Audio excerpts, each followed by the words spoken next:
All right, so we got a 2002 Nissan Sentra in here, and we believe the starter's bad on. I kind of checked it out a little bit.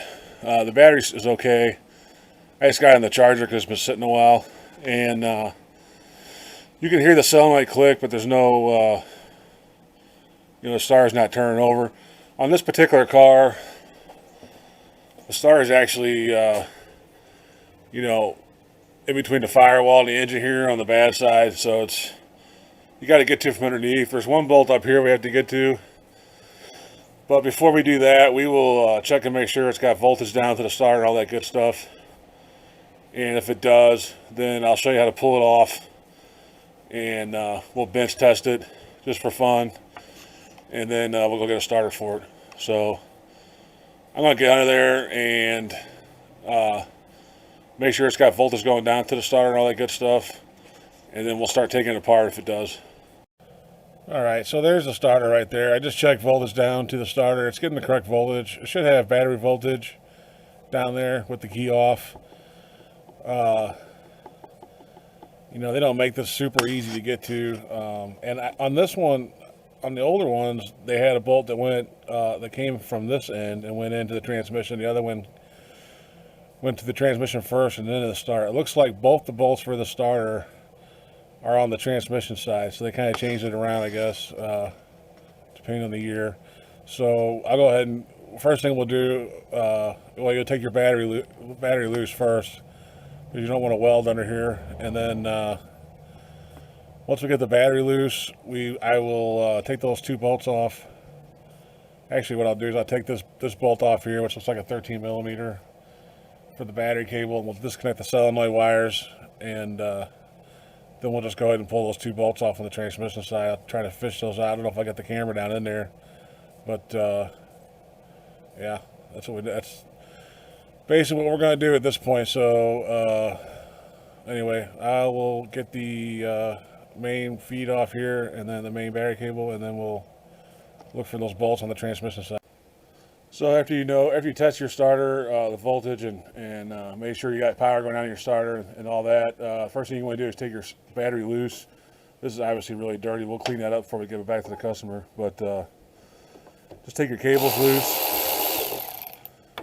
and make sure that your battery is disconnected. And now we'll go down in here and I'll try to find those two bolts to hold the starter to the transmission there. Hopefully they're not too super hard to get to. It's kind of a mess down in there. But I'll see if I can get the camera in there as close as I can. Alright, I went ahead and moved the air intake on this engine. You may not have to do that to get to the bolts, but the reason why I did is if you got power tools, it only takes probably 3 minutes. You just loosen the air intake, unbolt it from the box here. There's a couple hoses, pull those off. There's three 10 millimeters that hold the box in, pull that out, and then you got clear access to those bolts. For me, it's just easier, especially if you have air tools, just knock them off real quick. So I'm going to try to get you in here. Top line in the camera. There's one right here. You can see this hump in the transmission here. That's where the starter goes into the transmission. You got one on this side and one on that side. They look like 14 mil. So get yourself an extension, a 14 mil. If they're not 14 mil, I'll let you know. I'm pretty sure they are. And just go ahead and run those out. And then the starter will be loose from the transmission at that point. So, I don't know, in my opinion, seems like the last couple times I did these, I didn't take the box out, but I wasn't filming it either. And it will make your life easier if you do take the box out to get to those bolts. So, run those out, and then I'll run those out, and then I'll get back up with you on the rest of it. Alright, so I got both those 14s out. Pretty long. What I used was a extension and a swivel, 14 mil, and I didn't pull this one. This one's all the way loose and out, but it's not out of the transmission hole because there's a wiring harness there that gets in the way. There's no point in fighting that. There's no reason for it to come out. The bottom one did come out all the way. So now that that's off, your starter is actually disconnected from the transmission. So all you have left now is two wires to get off, and then you should be able to pull your starter down. So we'll go under there and take those two wires off, and we'll pull that starter out of there, and then we'll bench test it real quick and make the call on it. All right, I don't know if you can tell or not.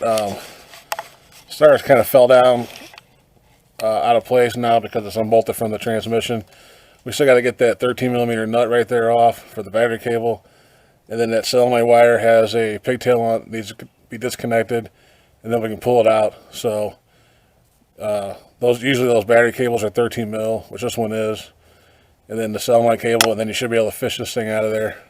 So I'm going to go ahead and take those two off and fish it out of there, and then we'll bench test it.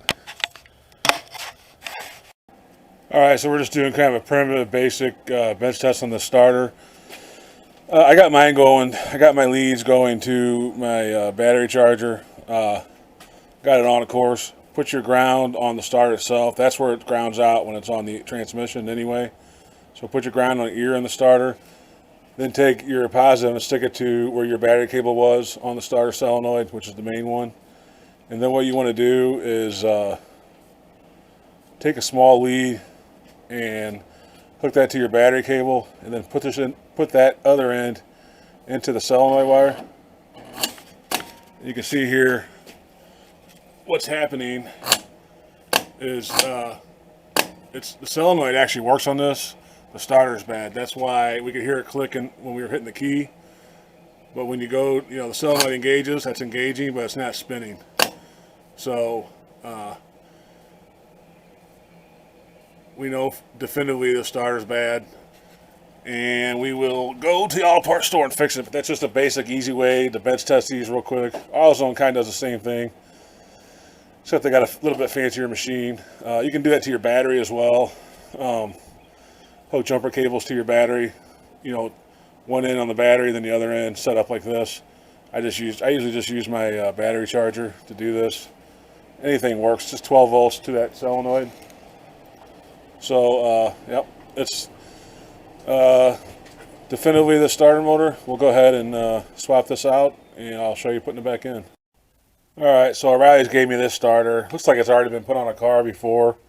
Someone probably misdiagnosed it, put it on there, realized it wasn't a starter, and then took it back. So I got stuck with it, but I have a pretty good relationship with them, and I pointed that out to him before I took it, and so he said, if there's any problem with it, bring it back. But, I mean, it's brand new. It just looks like someone's installed it one time and probably misdiagnosed it. So, anyway, we'll get it set back up in there and get the cables back on and get it bolted back in. Alright, hopefully you can see this. It's hard for me to tell what's going on in the camera. I got the starter back up in there, and it helps if you have someone. It helps if you can be under the car and hold it while someone else starts the other bolts, a couple threads, just because you can't reach it. You might be able to reach around and grab it. It's just easier if you have somebody else here, because the starter's not going to want to just stay up there on its own without a bolt holding it. So anyway, that's what I did. I just got somebody to help me real quick. I just held the starter up where it's supposed to be, and then they started, turn a couple threads on each bolt. And then you got your 13 mil, your main battery cable coming down. That's tight. And then you have your solenoid wire, which is it's just a clip connector. So once you get that in, you're done under here, and then we'll go to the top and run those bolts down, and then we'll give it a test. All right, one thing I'll point out, I believe I said this is a 2002 or 3 at the beginning of this video. This is actually a 2001, and I think the starters are pretty close to the same.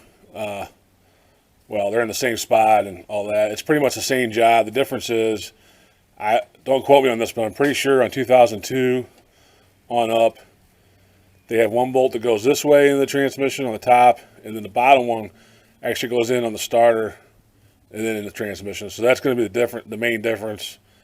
It's basically the same job. It's just, I guess the starter's not threaded. The bottom boss on the starter is probably not threaded. The transmission is, so it's just opposite. But on I guess 2001 and older, the bolts both go in on the transmission side to the starter. The starter's threaded. So anyway, I'll go ahead and tighten those two bolts down that we took off. We'll get this air box put in, and then I'm going to clean this up, obviously, and then we'll put the battery back on and we'll see if it'll start. All right, so I finished it up, put those two bolts in, and put the air box back in. Started right up, as you can see. So anyway, that's starter installation on a 2001 Nissan Sentra. If you have any questions or comments, please leave them below. And I guess I'll see you on the next one.